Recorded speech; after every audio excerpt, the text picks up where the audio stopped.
La vieja está senil. Hablen conmigo ahora. Esas fueron las palabras exactas que mi propia hija dijo sobre mí por teléfono, una mañana de martes. Ella no tenía idea de que yo había estado escuchando cada una de sus llamadas, y tampoco sabía que yo había encontrado el rastreador que escondió en mi carro. Lo que vendría después le enseñaría que su madre, senil, sabía exactamente lo que estaba haciendo. No lloré cuando lo descubrí. No grité. No la confronté. 38 años trabajando con números y fraudes me habían enseñado algo valioso. La mejor evidencia es la que el culpable no sabe que estás recopilando. Y durante 17 días completos, apliqué cada lección con mi propia hija. Tomé mi bolso ese martes 15 de abril por la mañana, guardé ciertos documentos y le dije con una calma que hasta a mí me sorprendió: disfruta tu semana, mijita. Nos vemos el domingo en la comida familiar. Vi confusión en sus ojos. Ella esperaba lágrimas. Esperaba súplicas. No imaginaba lo que su tranquila madre había planeado. La luz entraba suave por las ventanas, creando ese brillo dorado sobre la mesa de madera donde habíamos desayunado juntas miles de veces. Todo se veía normal, tranquilo, pero mis manos temblaban mientras sostenía la taza blanca con flores azules que ella me había regalado el Día de las Madres. Temblaban de una rabia fría que había estado conteniendo desde aquella tarde en el estacionamiento. El metal del dispositivo estaba frío al tacto cuando lo encontré. Frío y pesado, como si cargara el peso de la traición. Y fue en ese momento cuando decidí que mi hija aprendería una lección que nunca olvidaría. ¿Sabes qué fue lo peor?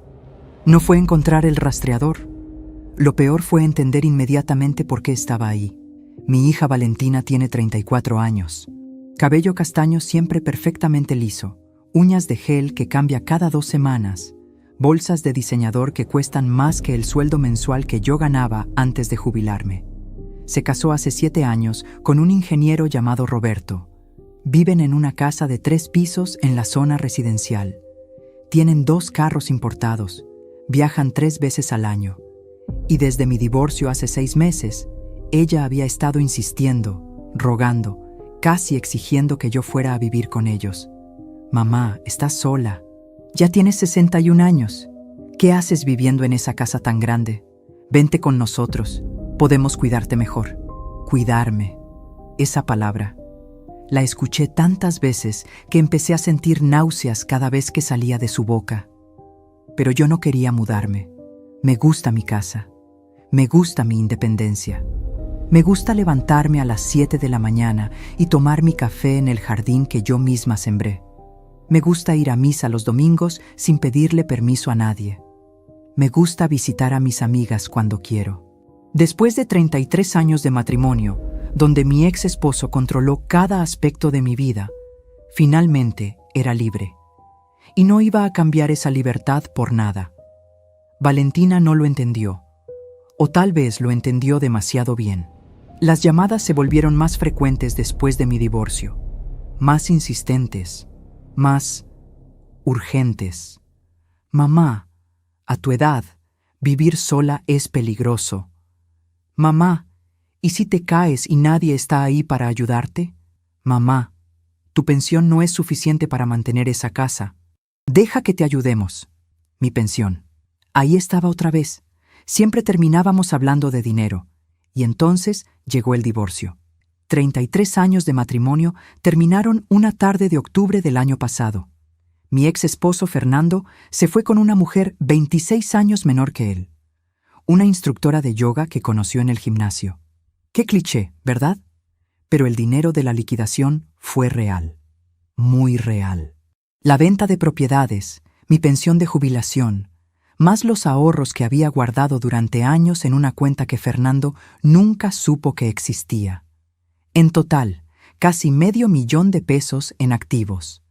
Para una mujer de 61 años divorciada, eso significaba seguridad. Significaba libertad.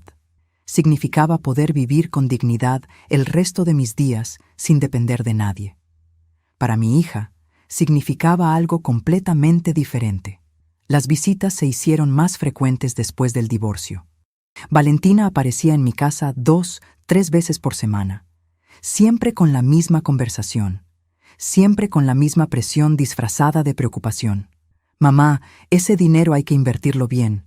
Déjame ayudarte. Roberto conoce a un asesor financiero excelente. Mamá, ¿por qué no ponemos tu casa en venta? El mercado está bueno. Con todo ese dinero junto podrías vivir tranquila. Imagínate. Imagínate. Lo imaginé. Imaginé exactamente qué pasaría si yo pusiera todo mi dinero en manos de asesores que ella conocía. Imaginé exactamente qué pasaría si vendiera mi casa y me mudara con ella. Imaginé exactamente cómo se vería mi vida si dependiera completamente de mi hija para cada peso, para cada decisión, para cada momento de mi existencia. No, gracias. Pero para entender cómo llegué a encontrar ese rastreador en mi carro, tengo que contarte algo que pasó exactamente 2 meses antes. Algo que debió haberme advertido. Algo que ignoré, porque una madre siempre quiere creer lo mejor de sus hijos, ¿verdad? Aunque todas las señales estén gritando lo contrario. Era la noche del 28 de enero, jueves, las 8:30 de la noche. Yo había ido a cenar con mi amiga Lucía a un restaurante pequeño cerca del centro.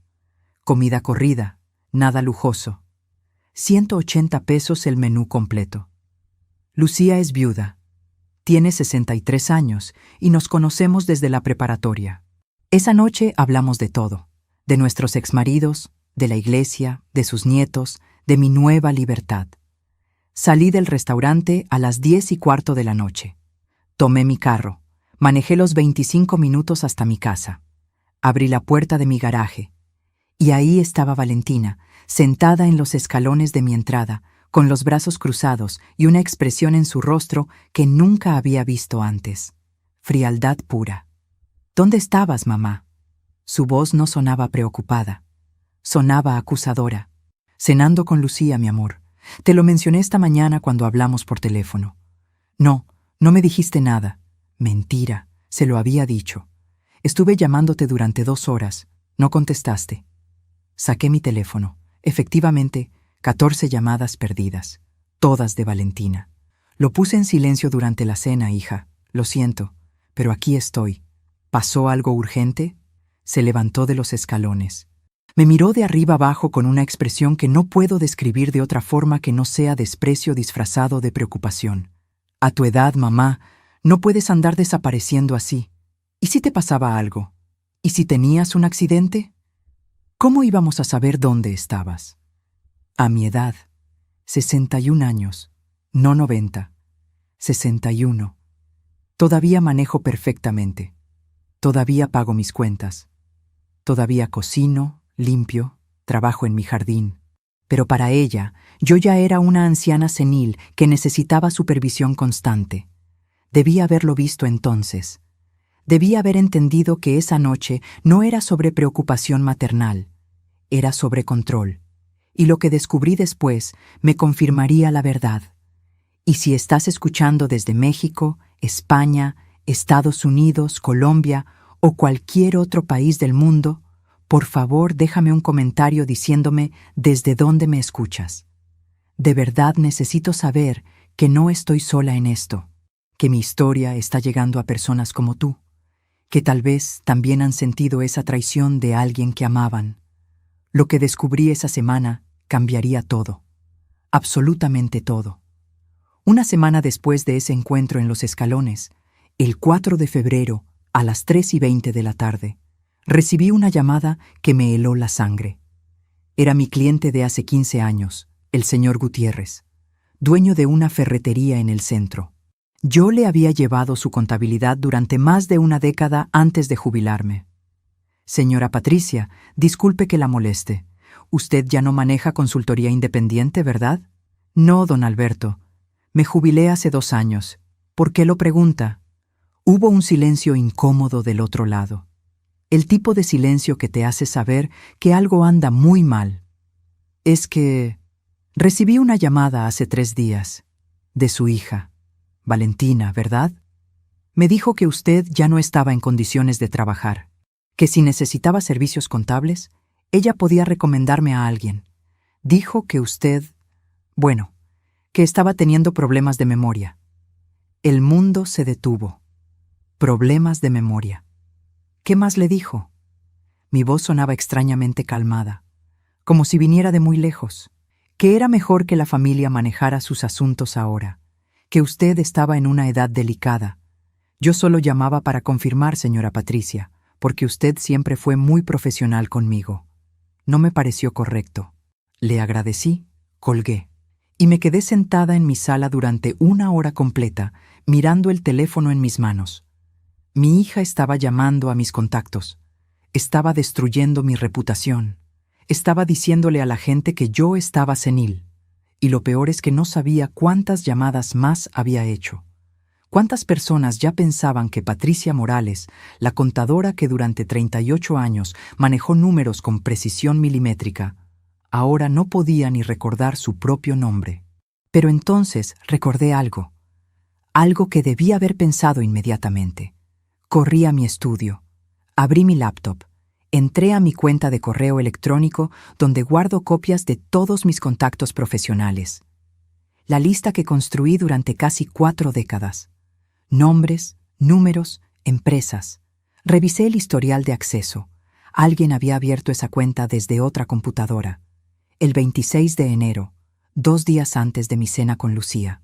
2 días antes de que Valentina apareciera esperándome en los escalones. Sentí cómo mi respiración se aceleraba, cómo mis manos comenzaban a temblar otra vez.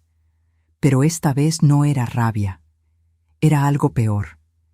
Era el dolor de comprender que tu propia hija no solo te quiere controlar, te quiere destruir profesionalmente para que no tengas más opción que depender de ella. Pero ¿cómo había entrado a mi cuenta? Yo nunca le di mis contraseñas. Nunca dejé mi computadora abierta en su presencia. Y entonces lo recordé. 5 meses atrás. Noviembre. Valentina había venido a visitarme un domingo. Yo estaba preparando comida en la cocina. Ella dijo que necesitaba imprimir unos documentos urgentes para el trabajo. Le dije que usara mi computadora del estudio. Estuve en la cocina casi 1 hora. Tiempo más que suficiente para revisar mi historial, mis contactos, mis contraseñas guardadas. Tiempo suficiente para planear todo esto. Ahora déjame contarte algo sobre mi hija, que tal vez explique cómo llegamos a este punto. Algo que pasó cuando ella tenía 26 años. Algo que debió haberme mostrado quién era realmente, pero que yo, como madre ciega de amor, decidí perdonar y olvidar. Era el 2017. Valentina acababa de graduarse de la universidad, Administración de Empresas. Estaba buscando trabajo, viviendo todavía con nosotros. Un día llegó a casa con una propuesta. Necesitaba 50,000 pesos para invertir en un negocio con unas amigas, una boutique de ropa. Me mostró planes, proyecciones, contratos. Todo se veía legítimo. Le presté el dinero. Eran mis ahorros de 5 años. Dinero que había guardado peso por peso, sacrificando salidas, ropa nueva, pequeños lujos. Pero era mi hija, y las madres hacemos sacrificios, ¿verdad? 6 meses después, le pregunté cómo iba el negocio. Me dijo que había fracasado, que sus socias la habían estafado, que había perdido todo. Lloró. Yo la consolé. Le dije que no importaba el dinero, que lo importante era que ella estaba bien. Pasaron 2 años. Un día, por pura casualidad, me encontré con una de sus supuestas socias en el supermercado. La reconocí de las fotos que Valentina me había mostrado. Entablamos conversación. Le mencioné que era una lástima que el negocio no funcionara. Me miró confundida. ¿Cuál negocio, señora? La boutique. La que abrieron juntas en 2017. Señora Patricia, yo nunca abrí ningún negocio con Valentina. De hecho, no he hablado con ella desde la universidad. Llegué a casa. Confronté a mi hija. Primero negó. Luego, cuando vio que yo tenía pruebas, cambió de estrategia. Se puso a llorar. Dijo que había usado el dinero para pagar deudas de tarjetas de crédito que había ocultado. Dijo que tenía miedo de decirme la verdad. Dijo que lo sentía muchísimo. Y yo, como madre tonta que era, la perdoné. Otra vez. Fernando, mi ex esposo, me dijo en ese momento algo que nunca olvidaré. La estás malcriando, Patricia. Le estás enseñando que puede mentirte y salirse con la suya. Tenía razón, pero yo no quise escucharlo. Ahora, 7 años después, estaba viendo el resultado de mi perdón. Mi hija no había aprendido la lección, solo había aprendido a ser más cuidadosa, más calculadora, más cruel. 2 semanas después de la llamada del señor Gutiérrez, el 18 de febrero, recibí otra llamada. Esta vez de mi amiga Rosa. Trabaja en el banco donde tengo mi cuenta principal. Patricia, necesito hablar contigo de algo delicado. No debería estar diciéndote esto, pero eres mi amiga desde hace años. Dime, Rosa, ¿qué pasa? Tu hija vino al banco hace una semana. Preguntó sobre tu cuenta. Quería saber cuánto dinero tienes. Dijo que estaba preocupada porque tú estabas haciendo movimientos extraños. Obviamente no le dimos ninguna información, pero fue la manera en que preguntaba, como si tuviera derecho a saber, como si estuviera preparándose para algo. Preparándose para algo. Esas palabras resonaron en mi mente durante días, porque Rosa tenía razón. Valentina se estaba preparando. Cada visita, cada llamada, cada pregunta sobre mi dinero, sobre mi casa, sobre mi salud. Todo era parte de un plan más grande, pero yo también podía prepararme. Esa misma tarde fui a una tienda de electrónicos. Compré algo que nunca pensé que necesitaría usar contra mi propia hija. Una grabadora de voz pequeña, del tamaño de una memoria USB. 3,200 pesos, que serían la mejor inversión que haría en mi vida. A partir de ese día, cada vez que Valentina me visitaba, esa grabadora estaba en mi bolsillo, encendida, guardando cada palabra, cada insulto disfrazado de preocupación, cada mentira envuelta en amor maternal. Y entonces llegó el 30 de marzo, el día que cambiaría todo. Fui al supermercado esa tarde, nada especial, compras de rutina. Regresé a casa a las 6 de la tarde, guardé las cosas, y cuando fui a buscar mi suéter que había dejado en el carro esa mañana, lo vi, debajo del asiento del conductor, medio escondido, un pequeño dispositivo negro con una luz verde parpadeante. Lo tomé, lo examiné, y entendí exactamente qué era: un rastreador GPS. Mi propia hija había estado siguiendo cada uno de mis movimientos. Sabía exactamente dónde estaba en cada momento, a qué hora salía, a dónde iba, cuánto tiempo me quedaba en cada lugar. Y entonces, en ese instante, con ese pedazo de metal frío en mis manos, algo se rompió dentro de mí. No mi corazón. Eso ya estaba roto. Se rompió mi miedo. Se rompió mi necesidad de ser la madre comprensiva. Se rompió cualquier rastro de duda sobre lo que tenía que hacer. Pero aquí viene lo interesante, lo que mi hija no sabía, lo que ella nunca imaginó. Yo no quité el rastreador, lo dejé exactamente donde estaba, con su lucecita verde parpadeando, registrando cada movimiento, porque si ella quería espiarme, perfecto. La dejaría espiar todo lo que quisiera. Mientras tanto, yo estaría documentando algo mucho más valioso: la verdad sobre quién era realmente mi hija. Y solo faltaban 17 días para que esa verdad saliera a la luz. El 31 de marzo, un día después de encontrar el rastreador, desperté a las 6:42 de la mañana con una claridad mental que no había tenido en meses. Preparé mi café, me senté en mi jardín y tomé una decisión. Si Valentina quería jugar a este juego, yo jugaría, pero con mis propias reglas. Lo primero que hice fue investigar ese rastreador. Busqué en internet el modelo exacto. Descubrí que no solo rastreaba mi ubicación, también guardaba un historial completo de todos mis movimientos durante los últimos 30 días. Y lo más interesante, se conectaba a una aplicación en el teléfono de quien lo instaló. Mi hija había estado viendo cada lugar que visitaba, cada tienda, cada restaurante, cada consultorio médico, la casa de cada amiga, durante un mes completo. Eso explicaba tantas cosas. Explicaba por qué, 3 semanas atrás, cuando fui al banco a hacer un trámite, ella me llamó esa misma tarde preguntando, casualmente, si necesitaba ayuda con mis finanzas. Explicaba por qué, cuando visité a mi abogado para actualizar mi testamento, ella apareció 2 días después insistiendo en que ella debía ser mi albacea. Explicaba por qué sabía exactamente cuándo estaba sola en casa y cuándo estaba fuera. Me había estado vigilando como si fuera una criminal, como si fuera su propiedad. Pero dos podían jugar este juego.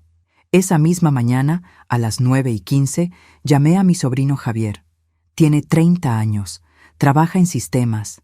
Es de las pocas personas en mi familia en quien todavía confío. Tía, ¿qué necesitas? Necesito que me ayudes con algo técnico y necesito que no le digas absolutamente nada a nadie, especialmente a Valentina. Hubo una pausa. Javier conoce a mi hija desde que eran niños. Sabe cómo es. Dime qué necesitas. Le expliqué la situación, el rastreador, las llamadas a mis clientes, la entrada no autorizada a mi correo electrónico. Javier escuchó todo en silencio. Tía Patricia, esto es grave. Esto es acoso. Podrías denunciarla. Todavía no, Javier. Primero necesito entender qué tan profundo es esto. ¿Puedes ayudarme? ¿Qué necesitas exactamente? Necesito saber si hay algo más, si solo es el rastreador o si hay otras cosas. Y necesito evidencia. Evidencia que no se pueda negar. Javier vino a mi casa esa tarde a las 4:30. Revisó mi computadora, revisó mi teléfono, y lo que encontró me dejó sin palabras. Mi teléfono tenía instalada una aplicación que yo nunca había autorizado. Una aplicación que permitía ver mis mensajes de texto, mis llamadas, incluso activar mi micrófono de forma remota.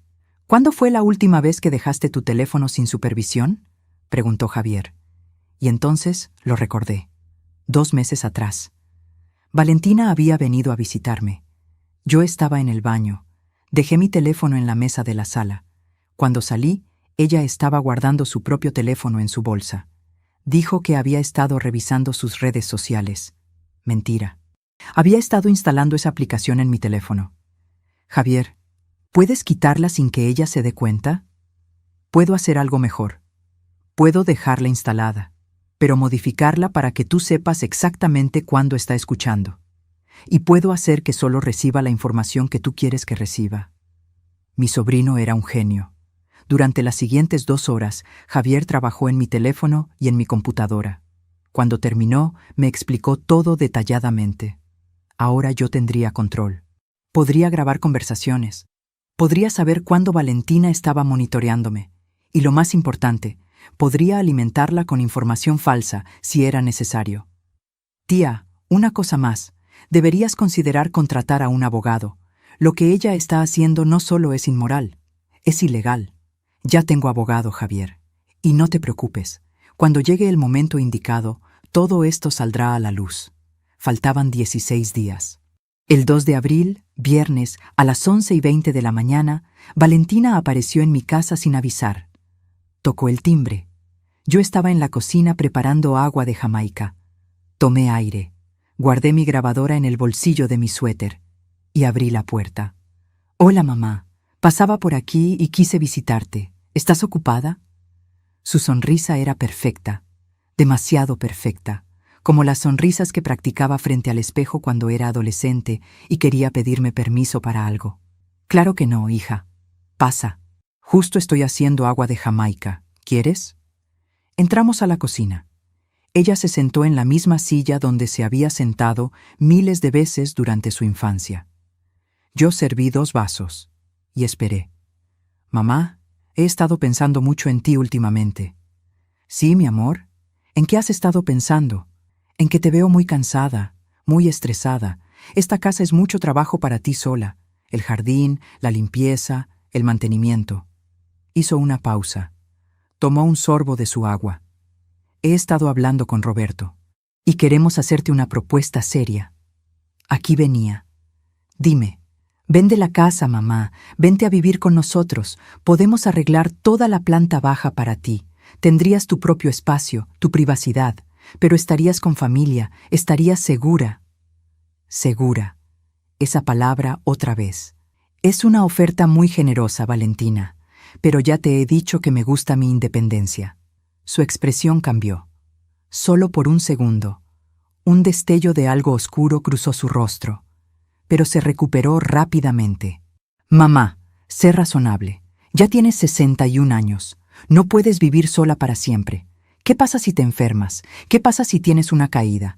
Mira lo que le pasó a doña Remedios. Se cayó en su casa y estuvo tirada 3 horas antes de que alguien la encontrara. Doña Remedios tiene 87 años y vive sola. Yo tengo 61 y estoy perfectamente saludable. Pero para Valentina, ambas éramos iguales. Viejas, inútiles, cargas. Aprecio tu preocupación, de verdad, pero estoy bien aquí. Se inclinó hacia adelante. Tomó mis manos. Sus manos estaban frías. Siempre las había tenido frías, incluso de niña. Mamá, esto no es solo por ti. Es por mí también. Me preocupo constantemente. Llamo y a veces no contestas. Vengo a visitarte y no estás. Me da miedo que algo te pase y yo no me entere hasta que sea demasiado tarde. Ahí estaba otra vez, el control disfrazado de amor. Valentina, tengo teléfono. Tengo amigas. Tengo vecinos. Si algo me pasa, alguien lo sabrá. Pero no es lo mismo que tener familia cerca, mamá. Familia de sangre. Familia de sangre. Qué interesante manera de expresarlo. Como si la sangre garantizara lealtad. Como si compartir ADN significara amor automático. Y entonces hizo algo que no esperaba. Comenzó a llorar. Lágrimas reales corriendo por sus mejillas perfectamente maquilladas. Su voz quebrándose mientras hablaba.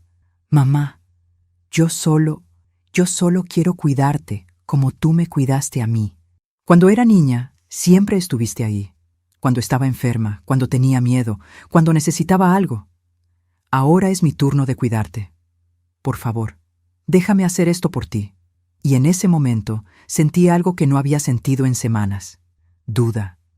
¿Y si estaba equivocada? ¿Y si realmente ella solo estaba preocupada?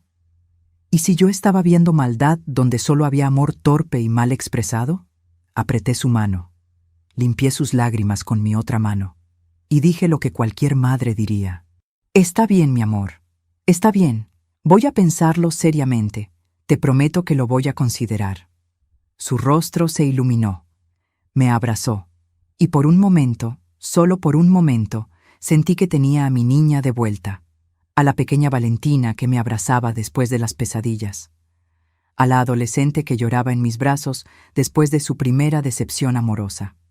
A mi hija. Pero entonces, mientras me abrazaba, escuché algo.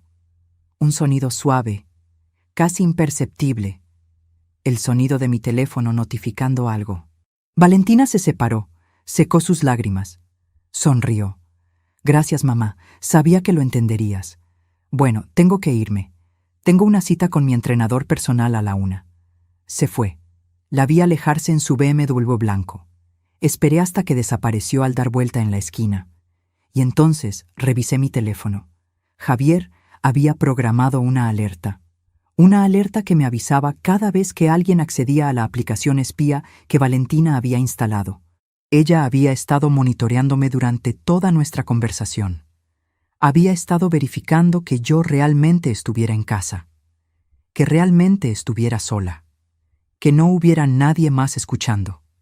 Las lágrimas habían sido reales, pero no eran lágrimas de amor, eran lágrimas de frustración, lágrimas de una manipuladora que estaba perdiendo el control. Y en ese momento entendí algo fundamental. Mi hija no me amaba, me necesitaba. Me necesitaba callada, dependiente, controlada. Me necesitaba fuera del camino para poder acceder a mi dinero, a mi casa, a mi vida. Pero yo no iba a darle ese gusto. Solo faltaban 15 días para la comida familiar. 15 días para que todos vieran quién era realmente Valentina Morales. Y yo tenía mucho trabajo por hacer. Tal vez tú que me escuchas has pasado por algo similar. Tal vez alguien que amas te ha manipulado con lágrimas falsas y preocupaciones fingidas. Si es así, comparte tu historia en los comentarios. Necesito saber que no soy la única que ha sentido este tipo de traición. Que no soy la única que ha descubierto que el amor puede ser usado como arma. El 5 de abril, lunes, a las 2:37 de la tarde, recibí una llamada de mi hermana Sofía. Vive en Monterrey. Hablamos una vez por semana, generalmente los domingos después de misa. Patricia, ¿estás bien? Valentina me llamó esta mañana. Estaba muy preocupada por ti. Sentí cómo mi estómago se apretaba. ¿Qué te dijo exactamente? Que has estado comportándote extraño, que te olvidas de cosas, que el otro día fuiste al banco y no recordabas tu NIP. Me preguntó si yo había notado algo raro cuando hablamos. Respiré profundamente. Mantuve mi voz calmada, controlada. Sofía, ¿tú has notado algo raro en mí? No, para nada. Por eso te llamo. Me pareció muy extraño lo que decía. Tú siempre has sido la más organizada de todas nosotras. ¿Te dijo algo más? Hubo una pausa. Podía escuchar la incomodidad en el silencio de mi hermana.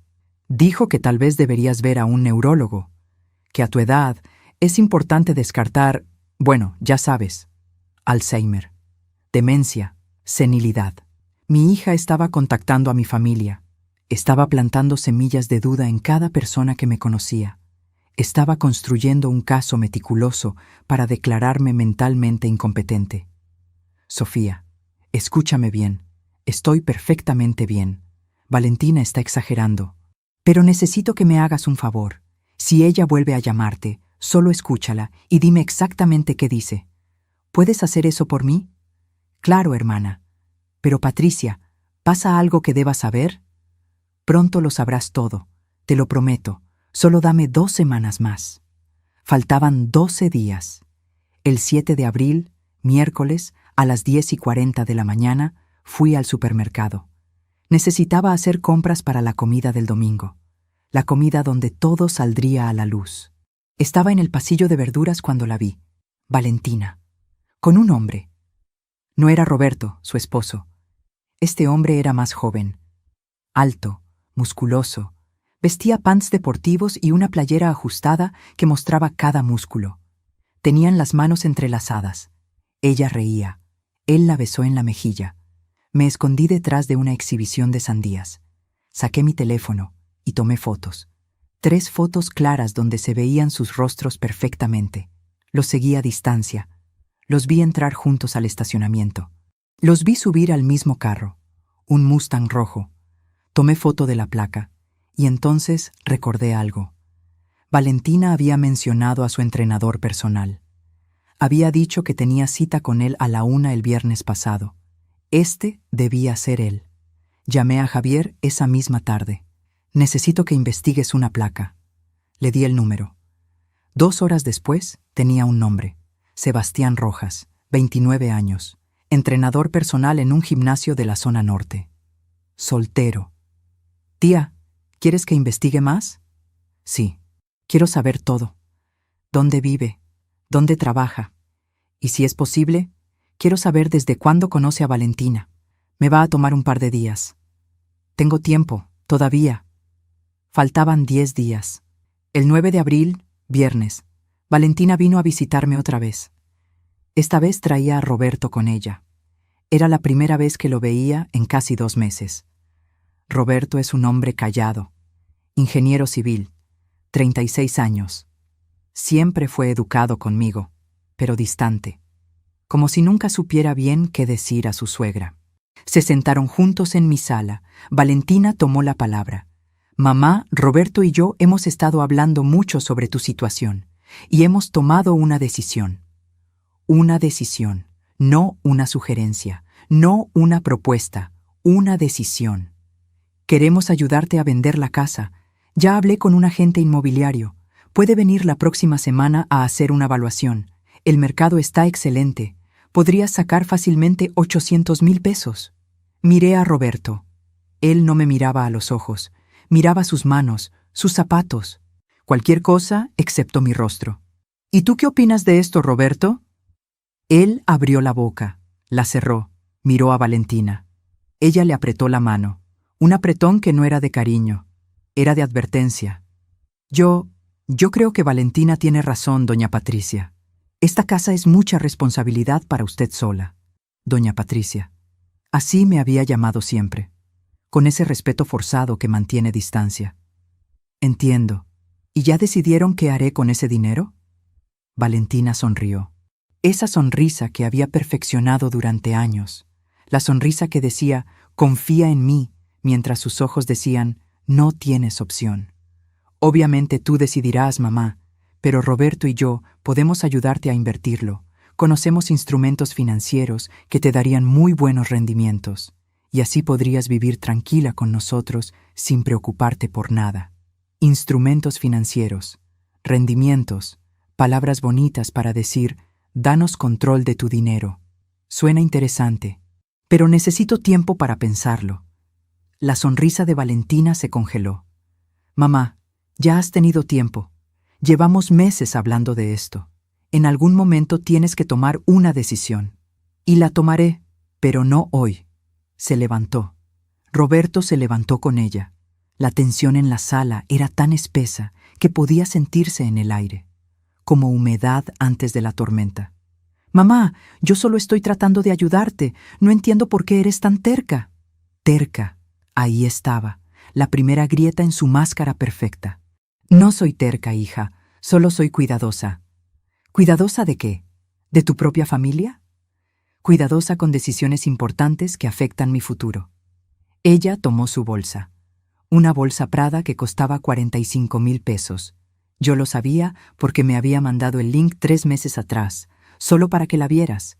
45,000 pesos en una bolsa. Pero no tenía dinero para ayudarme si yo lo necesitaba.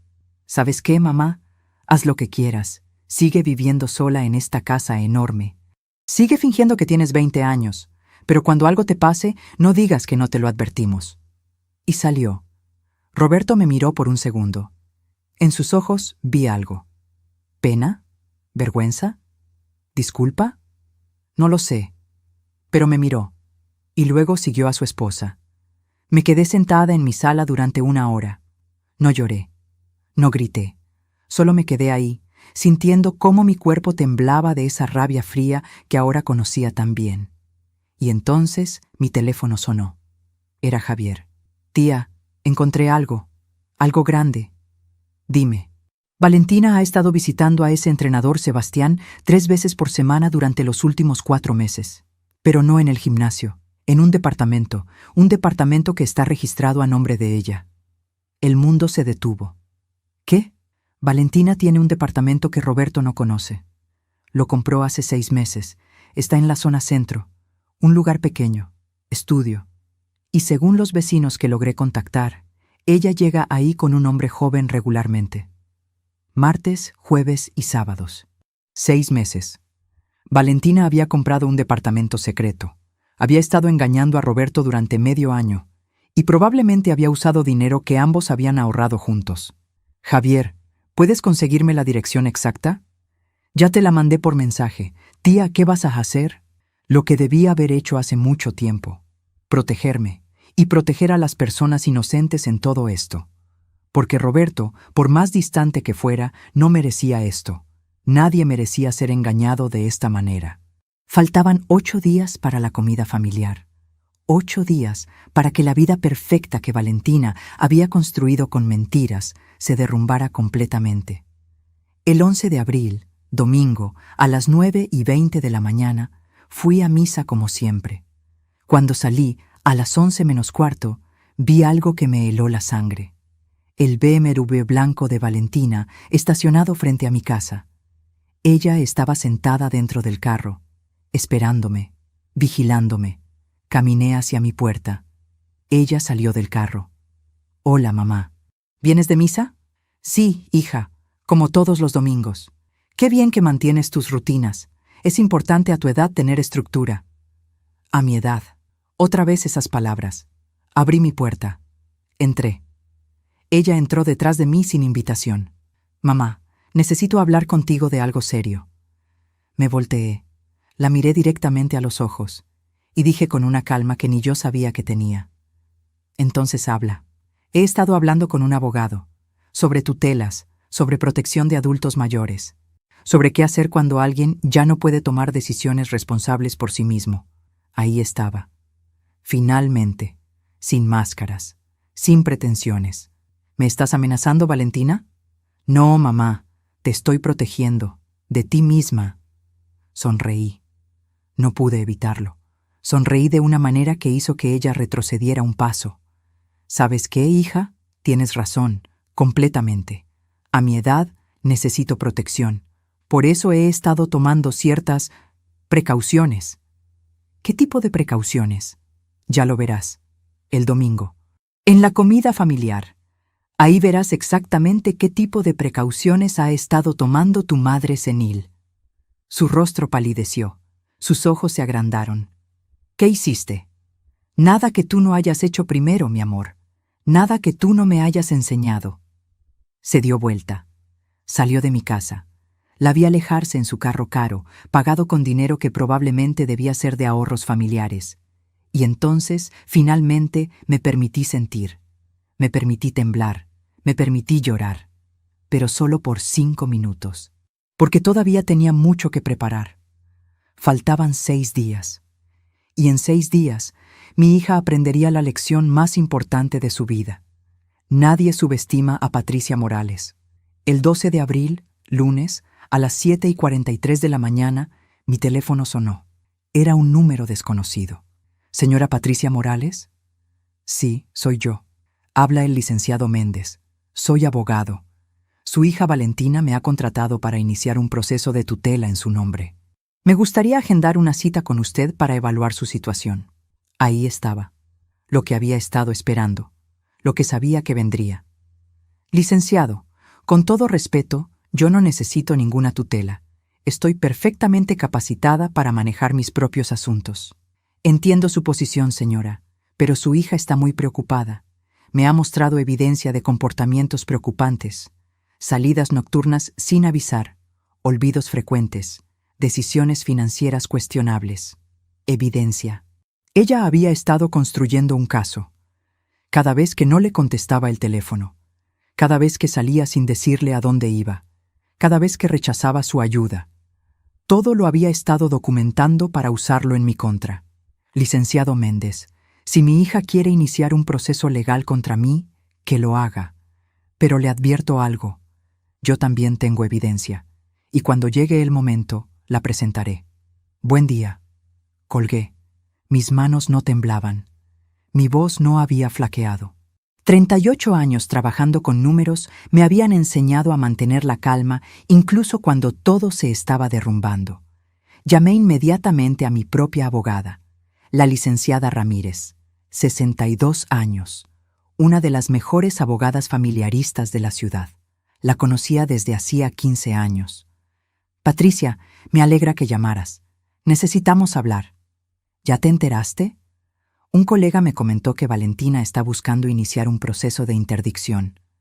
Es serio, Patricia, muy serio. Lo sé, por eso te llamé. Necesito que estés lista para el domingo, para la comida familiar. Voy a necesitar que estés ahí. ¿Qué estás planeando?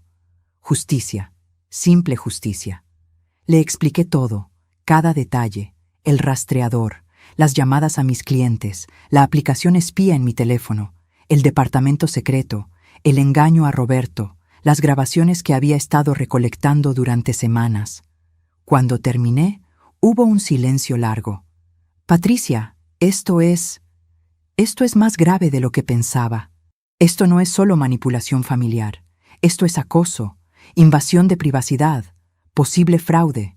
Lo sé, y quiero que todos lo sepan. El domingo, cuando toda la familia esté reunida. ¿Estás segura? Una vez que abras esa caja de Pandora, no hay vuelta atrás. Estoy completamente segura. Mi hija cruzó una línea, y es tiempo de que enfrente las consecuencias. Faltaban 5 días. El 13 de abril, martes, a las 3:17 de la tarde, estaba en mi jardín regando mis plantas cuando escuché voces en la calle. Voces conocidas. Me asomé por la reja. Valentina estaba hablando con mi vecina, la señora Estrada. Una mujer de 73 años que vive 2 casas más abajo. Me acerqué en silencio, lo suficiente para escuchar. Es que estoy muy preocupada por ella, señora Estrada. La he visto muy distraída últimamente. El otro día dejó la estufa encendida. Por suerte yo estaba ahí para apagarla. Mentira, pura mentira. Yo nunca había dejado la estufa encendida. Ay, qué preocupante. Y a esa edad, esas cosas pueden ser señales de algo más grave. Por eso creo que necesita supervisión constante, por su propia seguridad. Si usted nota algo extraño, ¿podría avisarme? Aquí está mi número. Salí por la puerta principal. Buenas tardes, señora Estrada. Hola, Valentina. Mi vecina me miró con una expresión nueva. Una mezcla de lástima y preocupación que nunca había visto antes en sus ojos. Ay, Patricia, tu hija me estaba comentando que has estado un poco mal últimamente. ¿Mal? Estoy perfectamente bien, señora Estrada. Nunca he estado mejor. Valentina me miró con esa sonrisa perfecta, esa máscara que ahora podía ver tan claramente. Claro que sí, mamá. Solo estaba comentando que a veces todos necesitamos ayuda. No hay nada de malo en eso. La señora Estrada asintió. Se despidió, entró a su casa, y me quedé sola con mi hija en la calle. ¿Qué estás haciendo, Valentina? Cuidándote, mamá. Alguien tiene que hacerlo. No, estás destruyendo mi reputación. Estás diciéndole a mis vecinos, a mis amigos, a mi familia que estoy senil, que estoy loca, que no puedo cuidar de mí misma. Porque es verdad, esas 3 palabras, dichas con tanta frialdad, con tanta certeza. ¿De verdad crees eso? ¿O solo necesitas que todos lo crean para justificar lo que estás tratando de hacer? No sé de qué hablas. Sí lo sabes, y el domingo todos lo sabrán. Me di vuelta. Entré a mi casa, cerré la puerta, y solo cuando estuve completamente sola, cuando las cortinas estaban cerradas y nadie podía verme, me permití temblar, pero no de miedo, de anticipación. Faltaban 4 días. El 14 de abril, miércoles, a las 11:05 de la noche, recibí un mensaje de Roberto. Era la primera vez que me contactaba directamente en meses. Doña Patricia, necesito hablar con usted. Es urgente. ¿Podemos vernos mañana? Le respondí inmediatamente. Claro, Roberto, ven mañana a las 10 de la mañana. El jueves 15 de abril, a las 10 en punto, Roberto tocó mi puerta. Venía solo. Se veía terrible. Ojeras profundas, ropa arrugada, manos temblorosas. Lo invité a pasar. Le serví café. Y esperé. Doña Patricia, necesito preguntarle algo. Y necesito que sea honesta conmigo. Siempre he sido honesta contigo, Roberto. ¿Valentina le ha mencionado algo sobre problemas entre nosotros? Interesante. Muy interesante. No. ¿Hay problemas? Él miró su taza de café. Sus manos temblaban tanto que el líquido se movía en pequeñas olas. Ella ha estado actuando extraño. Sale mucho, llega tarde, siempre tiene excusas, reuniones, juntas con amigas, el gimnasio. Hizo una pausa. Encontré un recibo en su bolsa, de un hotel, del mes pasado. Ahí estaba, la grieta en el matrimonio perfecto. ¿Se lo mencionaste? Sí. Dijo que había sido una reunión de trabajo, que necesitaban un lugar privado para discutir un proyecto. Pero doña Patricia, Valentina no ha trabajado en 3 años. Desde que nos casamos, dejó su empleo. Tomé una decisión en ese momento. Una decisión que tal vez cambiaría todo. Roberto, ¿confías en mí? Sí.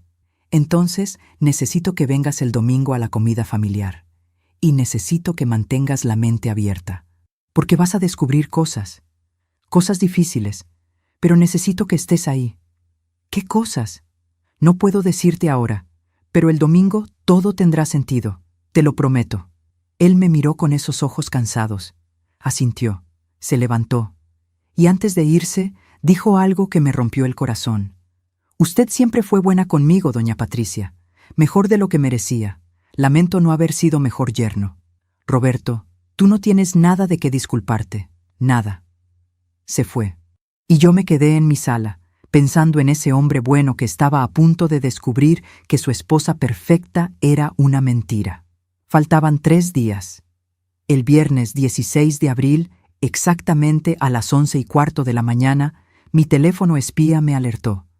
Valentina había activado el micrófono remoto. Estaba escuchando. Sonreí. Era el momento perfecto. Llamé a mi hermana Sofía. Puse el altavoz. Hermana, ¿cómo estás? Bien, Patricia. ¿Y tú? Muy bien. Oye, solo quería confirmar que vienes el domingo a la comida familiar. Es importante, muy importante. Claro que voy. ¿Pasa algo especial? Sí, voy a hacer un anuncio. Sobre mi futuro, sobre la casa, sobre muchas cosas, y quiero que toda la familia esté presente. Podía imaginar a Valentina del otro lado, escuchando cada palabra, probablemente sonriendo, probablemente pensando que finalmente había ganado. ¡Ay, Patricia!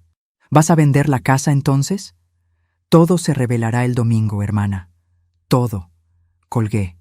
Y entonces hablé directamente al teléfono, sabiendo que ella estaba escuchando. Solo 3 días más, Valentina. 3 días más y todos sabrán la verdad. La aplicación se desconectó abruptamente. Ella había dejado de escuchar. Me recosté en mi sillón.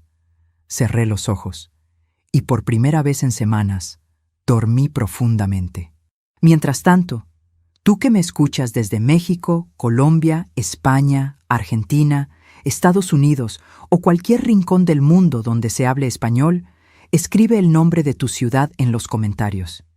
Me gustaría saber hasta dónde están llegando mis palabras, hasta dónde viaja esta historia de traición y justicia, porque lo que vendría después no sería solo mi historia, sería la historia de todos los que alguna vez han sido subestimados, de todos los que han sido llamados viejos, inútiles, seniles, de todos los que han guardado silencio mientras recolectaban evidencia. Solo faltaban 2 días. Y yo estaba lista. El sábado 17 de abril, desperté a las 5:32 de la mañana. No porque sonara el despertador, simplemente desperté. Como si mi cuerpo supiera que era el último día antes de que todo cambiara.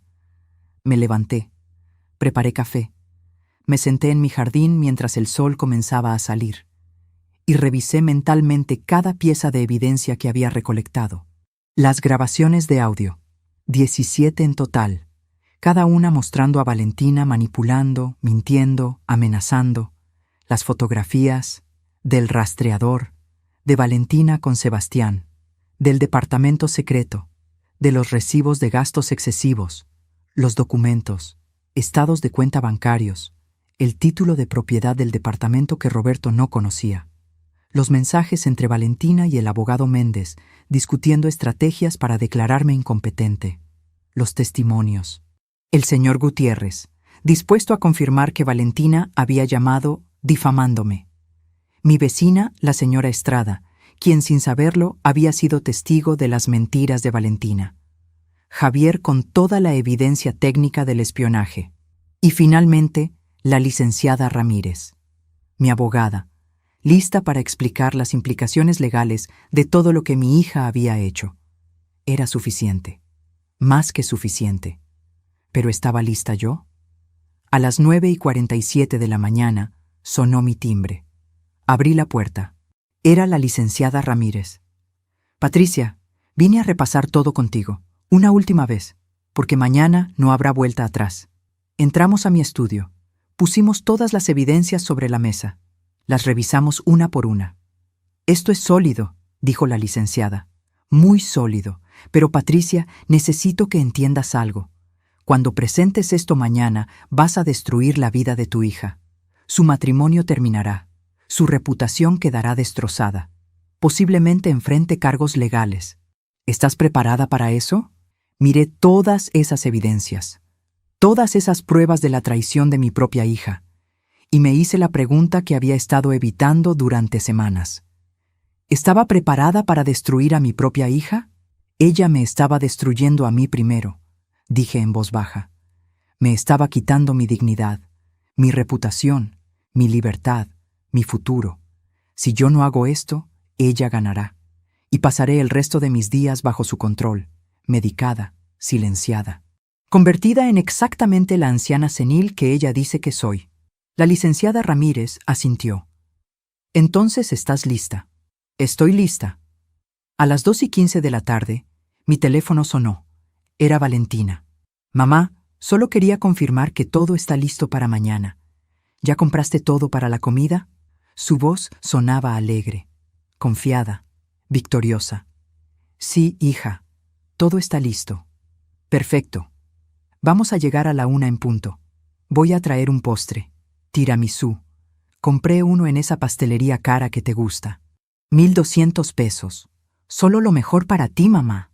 $1,200 en un postre. Pero no tenía dinero para ayudarme cuando lo necesitaba. ¡Qué considerada hija! Mamá, también quería decirte algo. Sé que hemos tenido diferencias últimamente. Sé que has sentido que te presiono mucho, pero quiero que sepas que todo lo que hago es porque te amo, porque quiero lo mejor para ti. Esas palabras que una vez habrían hecho que mi corazón se derritiera, ahora solo me hacían sentir vacía. Lo sé, Valentina, lo sé. Mañana va a ser un buen día, mamá, un día importante. Creo que finalmente vamos a llegar a un entendimiento. Tienes razón, hija.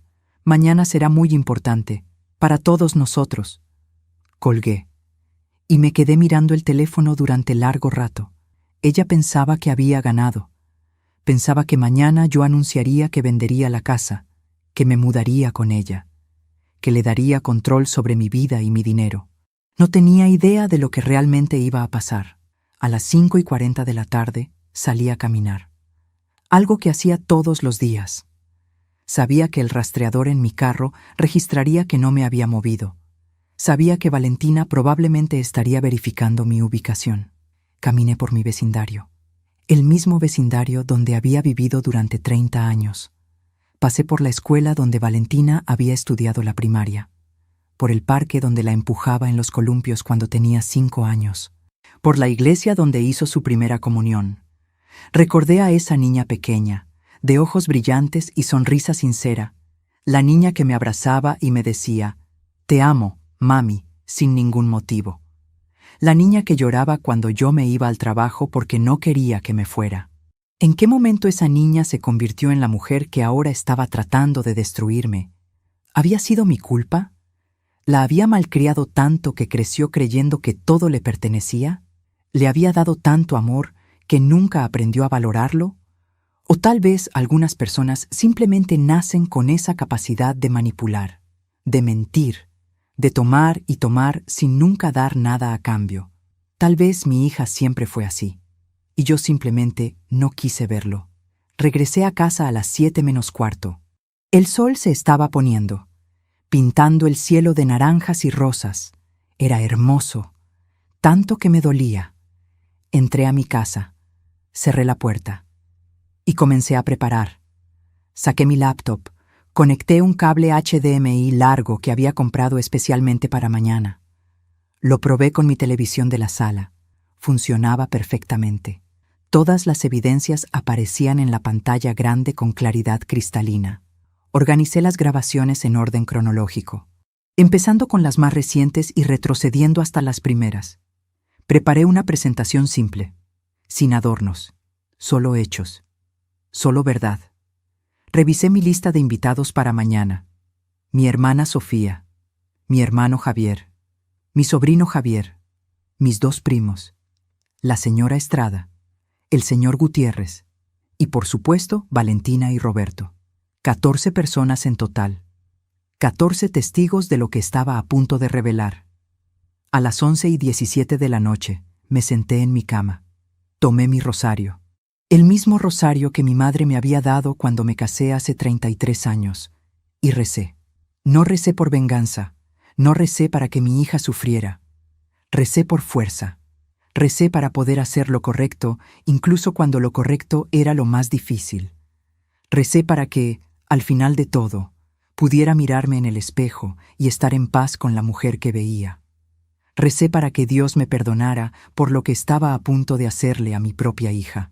Porque aunque ella me había traicionado, aunque me había mentido, aunque había tratado de destruirme, seguía siendo mi hija. Seguía siendo la bebé que había cargado durante 9 meses, la niña que había criado con todo mi amor.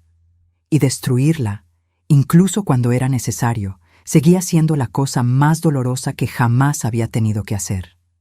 Terminé de rezar a las 11:43.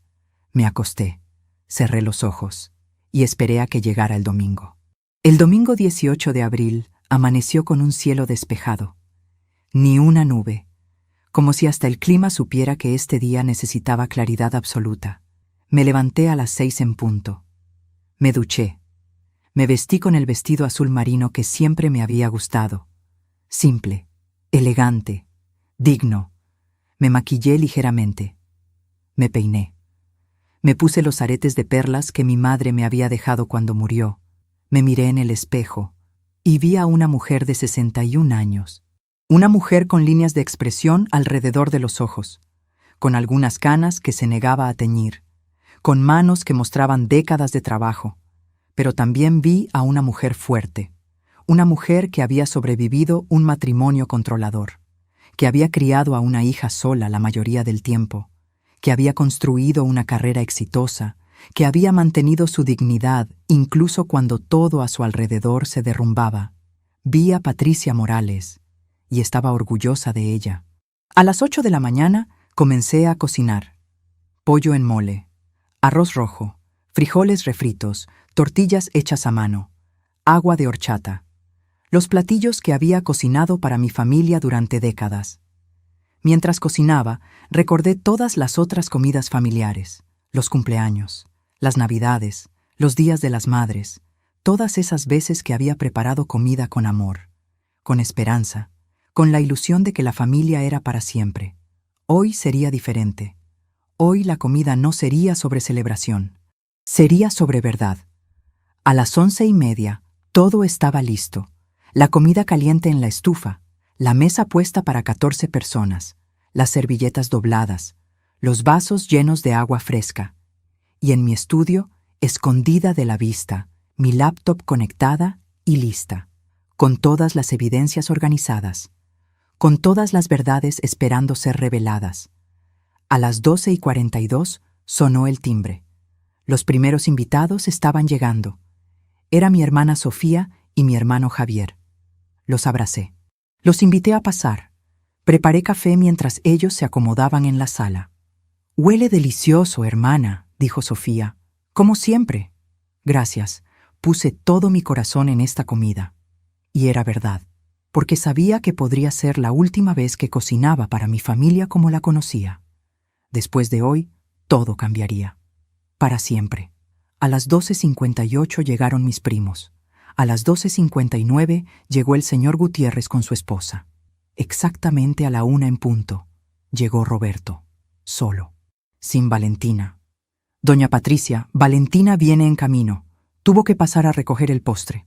«No hay problema, Roberto, pasa». A la 1:07 vi por la ventana el BMW blanco de Valentina estacionándose frente a mi casa. La vi salir.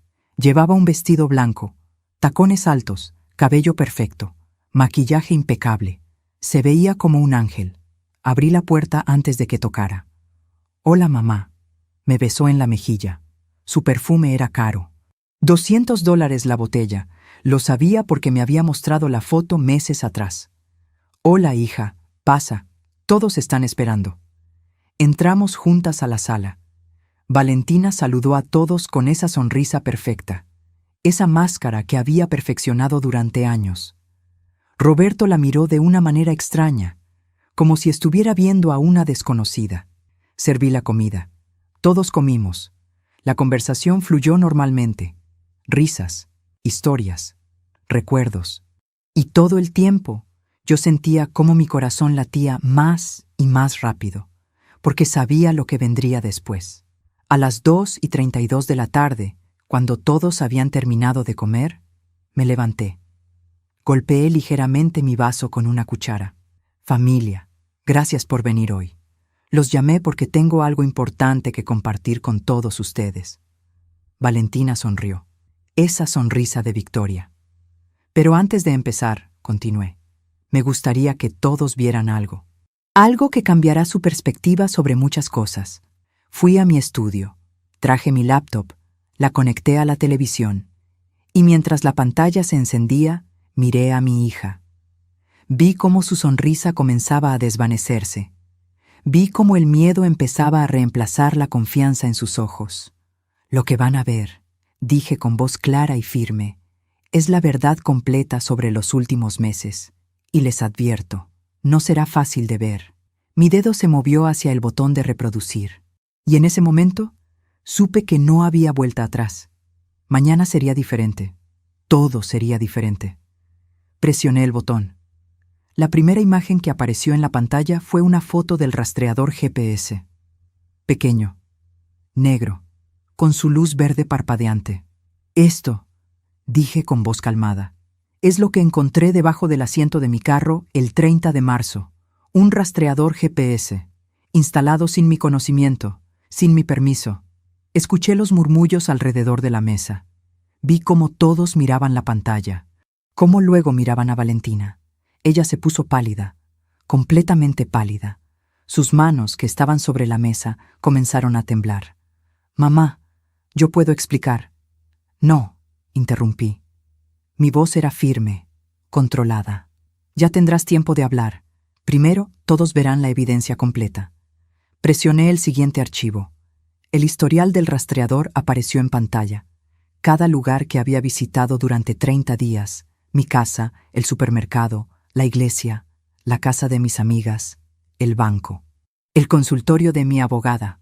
Como pueden ver, cada uno de mis movimientos fue monitoreado. Cada lugar donde estuve, cada hora del día, durante un mes completo. Mi hermana Sofía se llevó una mano a la boca. Sus ojos estaban llenos de lágrimas. «Valentina, ¿cómo pudiste?», susurró. «Yo estaba preocupada», dijo Valentina. Su voz sonaba defensiva, aguda. Mamá no me contestaba el teléfono, salía sin decirme a dónde iba. Tenía que saber que estaba bien. «¿Preocupada?», repetí la palabra lentamente. «Interesante. Entonces esto también fue por preocupación». Reproduje la primera grabación de audio. La voz de Valentina llenó la sala. «La vieja está senil. Hablen conmigo ahora». El silencio que siguió fue absoluto. Podía escuchar el tic-tac del reloj de pared. Podía escuchar mi propia respiración. Podía sentir el peso de 14 pares de ojos moviéndose entre la pantalla y mi hija. «Esto», dije, «es una llamada que mi hija hizo al señor Gutiérrez, un cliente mío de hace 15 años, diciéndole que yo ya no estaba mentalmente capacitada para trabajar». El señor Gutiérrez asintió desde su lugar en la mesa. «Es verdad, doña Patricia, y no fue la única llamada. Después de esa, recibí 3 más, todas con el mismo mensaje, que usted estaba perdiendo la cabeza». «Yo solo...» Valentina intentó hablar, pero mi hermano Javier la interrumpió. «Cállate, deja que tu madre termine». Reproduje la segunda grabación. Una conversación entre Valentina y yo en mi cocina. Su voz sonaba dulce, manipuladora. «Mamá, a tu edad, vivir sola es peligroso. Tienes que ser razonable. Estoy perfectamente bien, Valentina». «Mamá, tu pensión no es suficiente. Deja que te ayudemos. Deja que manejemos tu dinero». Y entonces, su voz cambiando, volviéndose fría cuando pensaba que yo no la estaba escuchando. Un susurro al teléfono que ella creía que yo no había captado. «Dale 2 semanas más. Si no acepta para entonces, iniciamos el proceso legal. Sí, tengo un abogado listo». Roberto se levantó de su silla tan bruscamente que la hizo caer. El sonido del metal contra el piso hizo que todos saltaran. «¿Proceso legal? ¿De qué está hablando?» Saqué los documentos. Los puse sobre la mesa. «Tu esposa contrató a un abogado para iniciar un proceso de tutela contra mí, para declararme mentalmente incompetente, para tomar control legal de mis finanzas, de mi casa, de mi vida». Las manos de Roberto temblaban mientras tomaba los documentos. Sus ojos recorrían las páginas. Podía ver cómo su mandíbula se tensaba, cómo sus nudillos se ponían blancos de apretar tan fuerte el papel. «Valentina».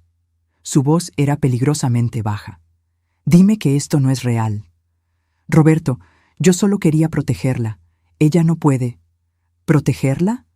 ¿Llamándola senil? ¿Espiándola? ¿Tratando de robarle su libertad? No es robar si es por su propio bien». Esas palabras. El aire en la sala se volvió helado. «Pero hay más», dije. Mi voz seguía calmada. Después de todo este tiempo, después de toda esta traición, mi voz seguía firme. «Mucho más». Mostré las capturas de pantalla de mi teléfono, la aplicación espía, los registros de acceso, las fechas y horas en que Valentina había estado escuchando mis conversaciones privadas. Mi teléfono fue hackeado para monitorear mis llamadas, mis mensajes, para activar mi micrófono remotamente y escuchar mis conversaciones. Mi sobrino Javier habló. Yo ayudé a la tía Patricia a descubrirlo. Y puedo confirmar que todo esto es real. No solo es real, es ilegal, muy ilegal. Valentina se levantó. Su silla cayó hacia atrás. Sus ojos estaban salvajes, desesperados. Ustedes no entienden. Ella se estaba comportando de manera irracional.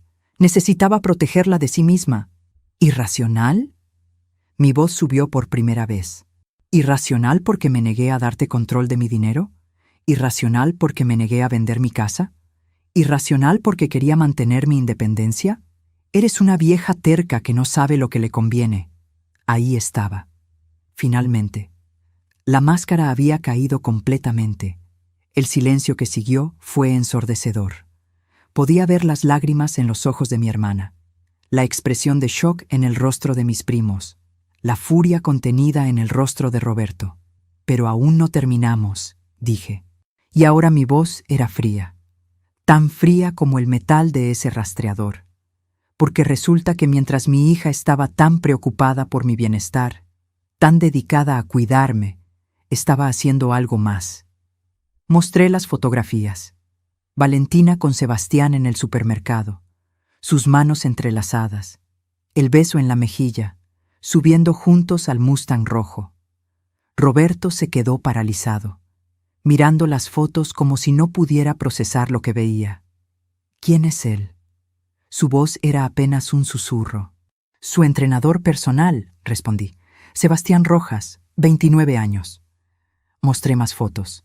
El edificio del departamento, la entrada, el número. Y esto es un departamento que tu esposa compró hace 6 meses. Un departamento que tú no conocías. Un departamento registrado solo a su nombre. Pagado con 180,000 pesos.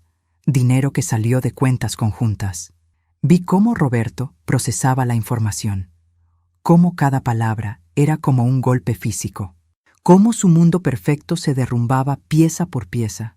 Los vecinos reportan que ella visita este lugar 3 veces por semana. Martes, jueves y sábados.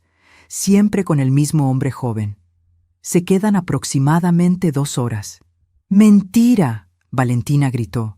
Todo esto es mentira. Mamá está inventando todo porque está resentida. ¿Resentida? La licenciada Ramírez habló por primera vez. Señora Valentina, soy la abogada de su madre. Y puedo confirmar que cada pieza de evidencia aquí presentada es real y verificable. De hecho, lo que su madre ha documentado constituye varios delitos. Acoso, invasión de privacidad, posible fraude.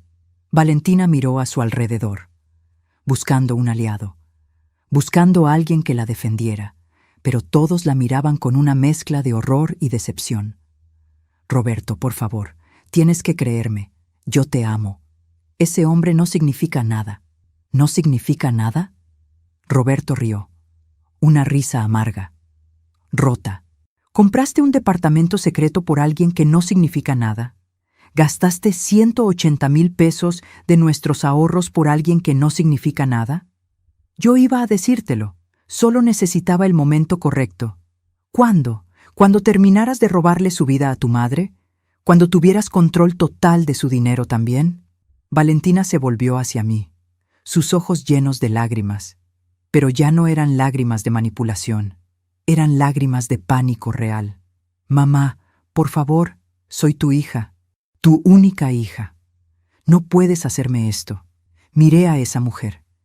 Esa mujer que alguna vez fue mi bebé, mi niña pequeña, mi razón de vivir. Y sentí algo que me sorprendió. No sentí satisfacción. No sentí venganza cumplida. Sentí tristeza. Una tristeza profunda y antigua que me llenaba hasta los huesos. Valentina, dije suavemente, tú hiciste esto, no yo. Cada decisión, cada mentira, cada traición, esas fueron tus elecciones. Yo solo quería lo mejor para ti. No, querías lo mejor para ti. Mi dinero, mi casa, mi control, pero no funcionó, porque subestimaste a tu madre. Pensaste que era una vieja tonta, una vieja senil, alguien fácil de manipular. Me levanté, caminé hacia ella, y por última vez hablé a mi hija con el amor de una madre. Yo te di todo, Valentina. Todo. Mi juventud, mi tiempo, mis sueños, mi amor incondicional, y tú lo tomaste todo como si fuera tu derecho, sin gratitud, sin respeto, sin amor. Mamá, pero esto termina hoy, aquí, ahora. Saqué el último documento, el que había preparado con mi abogada. Esta es una orden de restricción. No puedes acercarte a mí. No puedes contactarme. No puedes entrar a mi propiedad. Si lo haces, enfrentarás cargos criminales. El documento cayó sobre la mesa entre nosotras, y en ese momento vi el futuro dividirse en dos caminos. El camino donde perdonaba todo, donde dejaba que mi hija siguiera controlándome, donde perdía mi dignidad, mi libertad, mi yo, y el camino donde me mantenía firme, donde protegía lo que era mío, donde elegía mi propia paz sobre el amor tóxico. Elegí el segundo camino. Quiero que te vayas de mi casa, Valentina. Ahora. Valentina no se movió. Se quedó parada ahí, mirándome con una expresión que nunca había visto en su rostro. Una mezcla de incredulidad, rabia y algo más profundo. Miedo real. No puedes hacer esto, susurró. Soy tu hija, y yo soy tu madre, la madre a la que intentaste destruir. Roberto dio un paso hacia ella. Su voz era tan fría que hasta yo sentí el escalofrío. Valentina, recoge tus cosas, nos vamos. Roberto, por favor, no me toques. Se alejó cuando ella intentó agarrar su brazo. No me vuelvas a tocar en tu vida. Valentina miró alrededor de la mesa otra vez, buscando, rogando por alguien que la defendiera. Su mirada se detuvo en mi hermana Sofía. Tía, tú me conoces desde que nací. Sabes que yo nunca haría nada para lastimar a mamá. Ella está exagerando todo. Basta. Sofía se levantó. Las lágrimas corrían libremente por su rostro. Basta, Valentina. Vi las evidencias, escuché las grabaciones, vi las fotos. No hay exageración aquí, solo hay verdad. Una verdad horrible que no quiero creer, pero que no puedo negar.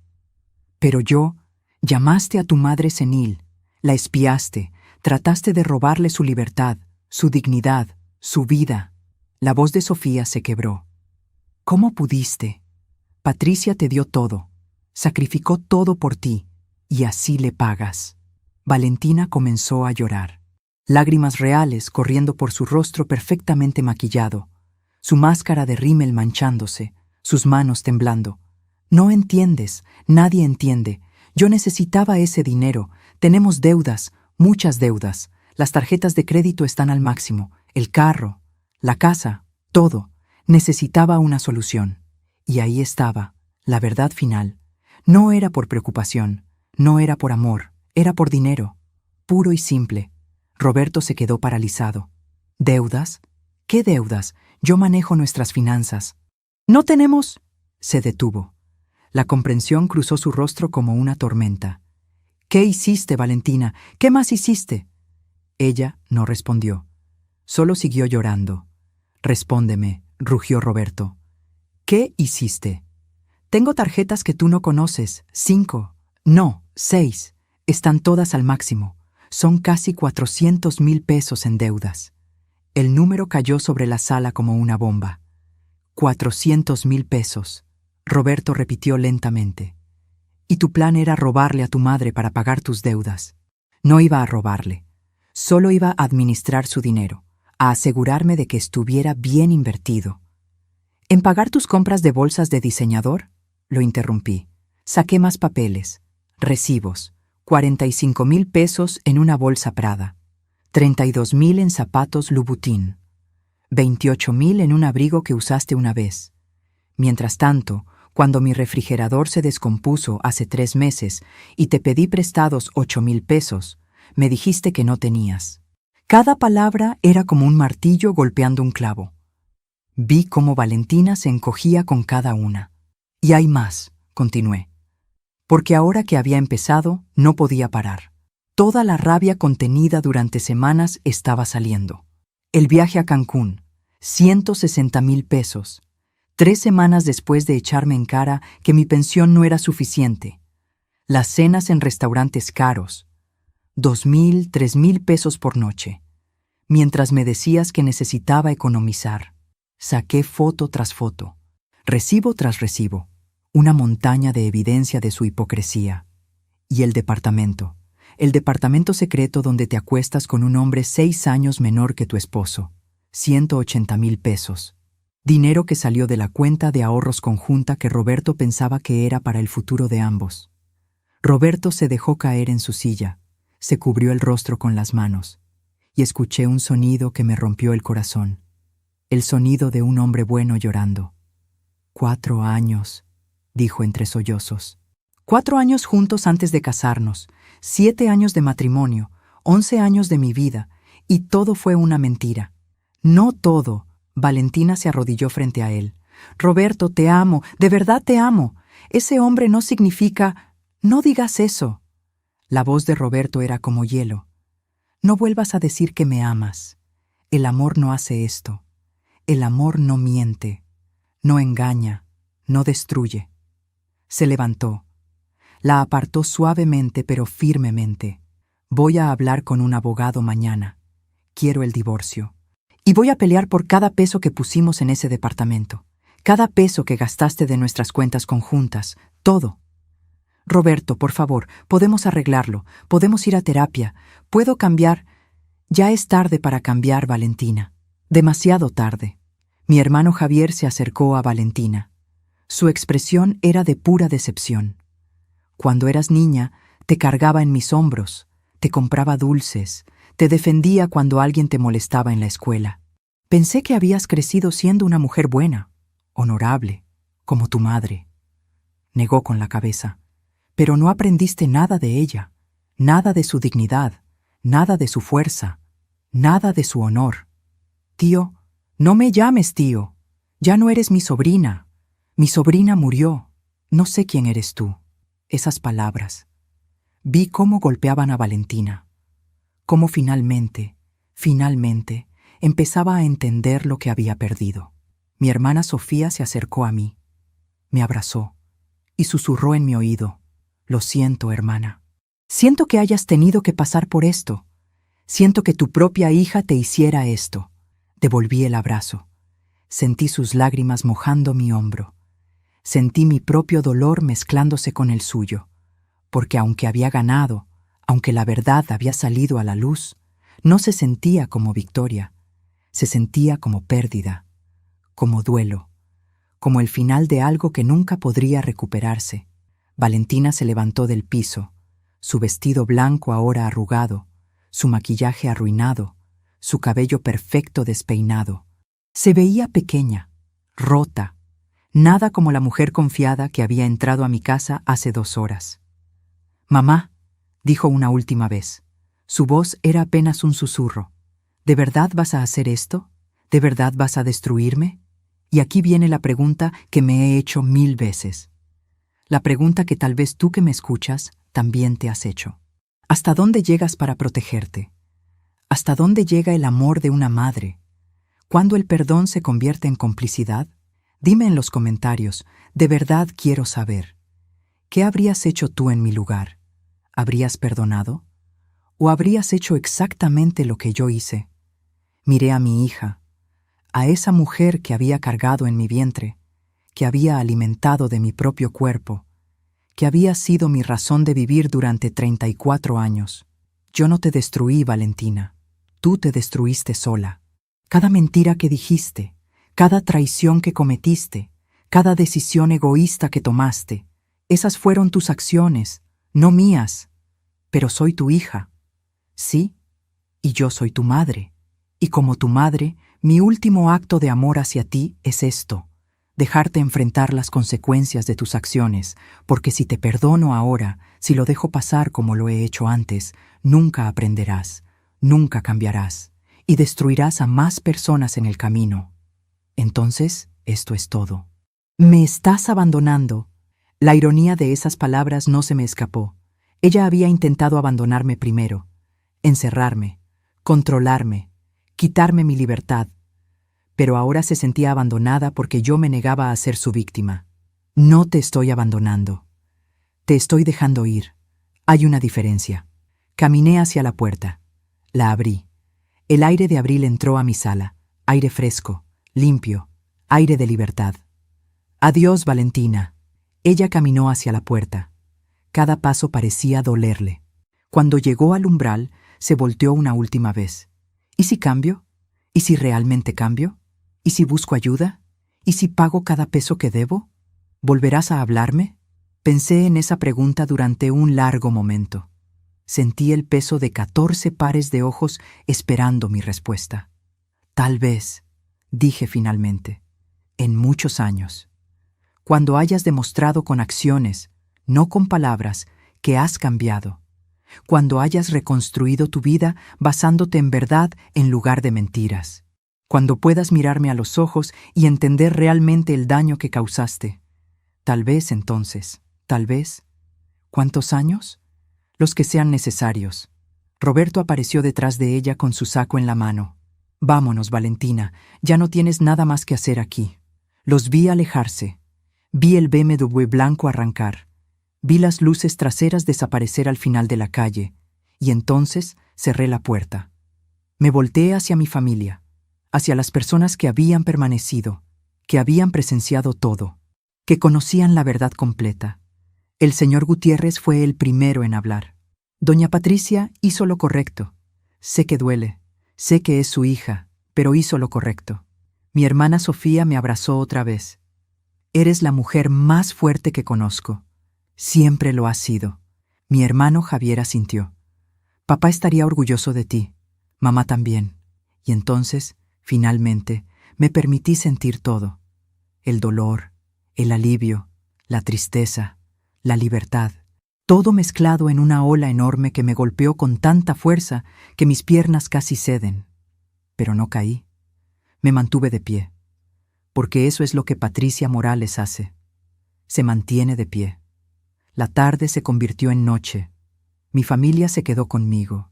Limpiamos juntos, lavamos platos, guardamos comida y hablamos.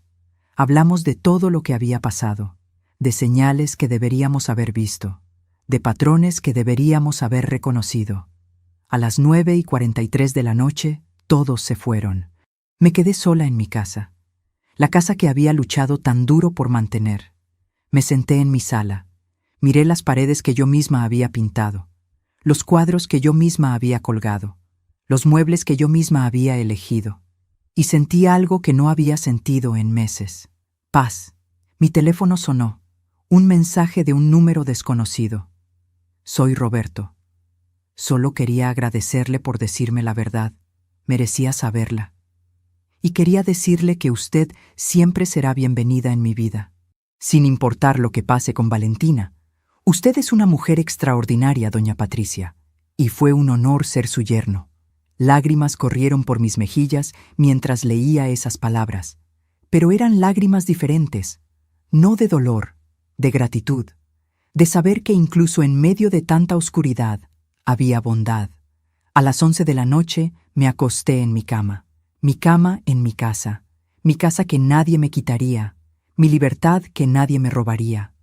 Cerré los ojos y dormí profundamente por primera vez en meses, porque había hecho lo correcto, había protegido lo que era mío, había mantenido mi dignidad, y aunque el precio había sido alto, más alto de lo que jamás imaginé, había valido la pena, porque yo seguía siendo Patricia Morales, 61 años, contadora jubilada, mujer libre, mujer fuerte, mujer que nunca, nunca volvería a ser subestimada.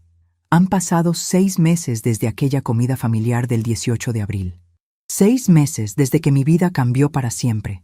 Es mediados de octubre ahora. Las mañanas son frescas. Los árboles de mi jardín están cambiando de color. Y yo sigo aquí, en mi casa, en mi espacio, libre. La orden de restricción sigue vigente. Valentina no ha intentado contactarme. No directamente, pero sé de ella. Mi hermana Sofía me cuenta cosas. No porque yo pregunte, ella simplemente siente que debo saber. El divorcio se finalizó en agosto. Roberto se quedó con la casa. Valentina tuvo que vender el departamento secreto para pagar las deudas. Perdió todo, el BMW, las bolsas de diseñador, la vida perfecta que había construido con mentiras. Escuché que está viviendo con una amiga ahora, trabajando en una tienda departamental, vendiendo ropa, ganando lo que gana cualquier persona que empieza desde cero. Parte de mí siente pena por ella, porque aunque me traicionó, aunque me lastimó de maneras que nunca imaginé posibles, sigue siendo mi hija. Eso nunca cambiará. Pero la otra parte de mí, la parte más fuerte, sabe que esto era necesario. Sabe que algunas veces el amor más grande que puedes darle a alguien es dejarlos caer, dejarlos enfrentar las consecuencias, dejarlos aprender. Roberto me visita una vez al mes. Siempre trae café y pan dulce. Nos sentamos en mi jardín y hablamos. De todo y de nada. Se está reconstruyendo, lentamente, pero lo está haciendo. La última vez que vino, hace 2 semanas, me dijo algo que me hizo llorar. Doña Patricia, durante 4 años antes de casarme y 7 años de matrimonio, pensé que conocía lo que era el amor. Pensé que Valentina me amaba, que yo la amaba. Pero ahora me doy cuenta de que nunca supe lo que era el amor real. Porque el amor real no manipula, no miente, no destruye. ¿Y ahora?, le pregunté. ¿Sabes lo que es el amor real? Sonrió. Una sonrisa triste pero sincera. Estoy aprendiendo. Lentamente. Estoy aprendiendo a amarme a mí mismo primero. A valorar mi propia dignidad. Igual que usted me enseñó. Esas palabras me llenaron de algo que no esperaba. Esperanza. No por Valentina. No por lo que fue, sino por lo que puede ser. Por las personas que crecen del dolor. Por las lecciones que nacen de la traición. Mi vida ahora es simple. Me levanto a las 7 de la mañana, tomo mi café en el jardín, voy a misa los domingos, visito a mis amigas, leo libros que nunca tuve tiempo de leer antes, cocino para mí misma, cuido mis plantas y soy feliz. No la felicidad ruidosa y constante que el mundo nos dice que deberíamos buscar, sino la felicidad tranquila de saber quién eres, de proteger tu paz, de no permitir que nadie, ni siquiera tu propia sangre, destruya lo que has construido con tanto esfuerzo. A veces, en las noches, me siento en mi sala, en el mismo lugar donde todo salió a la luz, y pienso en ese día, en cómo mi vida se dividió en antes y después. Antes era la madre que perdonaba todo, que justificaba todo, que ponía las necesidades de su hija por encima de las propias hasta el punto de perderse a sí misma. Después, me convertí en la mujer que elige su propia dignidad, que dice no, que pone límites, que entiende que el amor sin respeto es veneno disfrazado de dulzura. ¿Me arrepiento de lo que hice? Me lo preguntan mucho. Mi hermana, mis amigas, el padre en la iglesia. Y mi respuesta siempre es la misma. No, no me arrepiento de protegerme. No me arrepiento de decir la verdad. No me arrepiento de mantener mi libertad. ¿Me duele? Todos los días. Porque una madre nunca deja de amar a su hija, incluso cuando esa hija la lastima de maneras inimaginables. El amor está ahí. Siempre estará ahí. Pero el amor no significa permitir el abuso. El amor no significa ser un mártir. El amor no significa sacrificar tu propia alma en el altar de la familia. He aprendido que puedes amar a alguien desde lejos. Puedes desearles bien sin permitirles entrar a tu vida. Puedes perdonar sin olvidar. Puedes seguir adelante sin regresar. Y tal vez esa es la lección más importante de todas. La semana pasada recibí una carta. No tenía remitente. Pero reconocí la letra de inmediato. Era de Valentina. La sostuve en mis manos durante 1 hora, sintiendo el peso del papel, preguntándome si debería abrirla, si estaba lista para leer lo que fuera que tuviera que decir. Finalmente, la abrí. Era corta. Solo 3 párrafos, sin excusas, sin justificaciones. Solo 3 párrafos diciendo: lo siento, entiendo por qué hiciste lo que hiciste, no espero tu perdón. Solo quiero que sepas que estoy trabajando en ser una mejor persona. No por ti, no para recuperarte, sino porque finalmente entendí que la persona que era estaba rota y necesita reparación. Doblé la carta, la guardé en un cajón y seguí con mi día. Tal vez algún día responderé, tal vez en años, cuando las heridas hayan sanado lo suficiente, cuando pueda mirar hacia atrás sin sentir ese nudo en el estómago. Pero hoy no. Hoy todavía necesito proteger mi paz, porque he aprendido algo fundamental en estos 61 años de vida. He aprendido que la familia no es solo sangre. La familia es respeto, es honra, es amor que construye en lugar de destruir. He aprendido que envejecer no significa volverse débil, significa volverse sabio. Significa conocer tu valor y no permitir que nadie te lo quite. He aprendido que a veces la cosa más valiente que puedes hacer es alejarte, cerrar la puerta, decir basta. Y he aprendido que la dignidad no tiene precio, que la libertad no se negocia, que tu paz mental vale más que cualquier relación, incluso con tu propia hija. A todas las personas que me escuchan ahora, especialmente a aquellos de nuestra comunidad hispana, donde la familia es todo, donde nos enseñan que la sangre es sagrada, donde nos dicen que una madre siempre perdona, quiero decirles esto: sí, la familia es importante, sí, la sangre crea vínculos, sí, el perdón es poderoso, pero nunca, nunca, nunca a costa de tu propia alma. Honrar a tu familia no significa permitirles destruirte. Ser una buena madre no significa ser un felpudo. Perdonar no significa olvidar ni permitir que el abuso continúe. Tienes derecho a tu dignidad, a tu paz, a tu libertad, sin importar quién intente quitártela, sin importar si comparten tu sangre. Porque al final, cuando cierres los ojos en tu última noche en esta tierra, no importará cuántas veces perdonaste lo imperdonable, no importará cuántas veces te sacrificaste hasta desaparecer. Lo que importará es si viviste con dignidad, si mantuviste tu honor, si protegiste tu alma. Y yo, Patricia Morales, 61 años, puedo decir con certeza absoluta que lo hice. Hace 6 meses, mi hija me llamó senil, me espió, intentó robarme mi libertad, y yo le mostré que su madre sabía exactamente lo que estaba haciendo. Hoy sigo aquí, en mi casa, con mi dignidad intacta, con mi libertad preservada, con mi alma en paz, y si Valentina está escuchando esto en algún lugar, quiero que sepa algo. Todavía rezo por ella todas las noches, todavía deseo que encuentre su camino. Todavía tengo esperanza de que algún día, tal vez en muchos años, podamos sentarnos juntas como madre e hija y hablar con honestidad verdadera. Pero eso depende de ella, no de mí.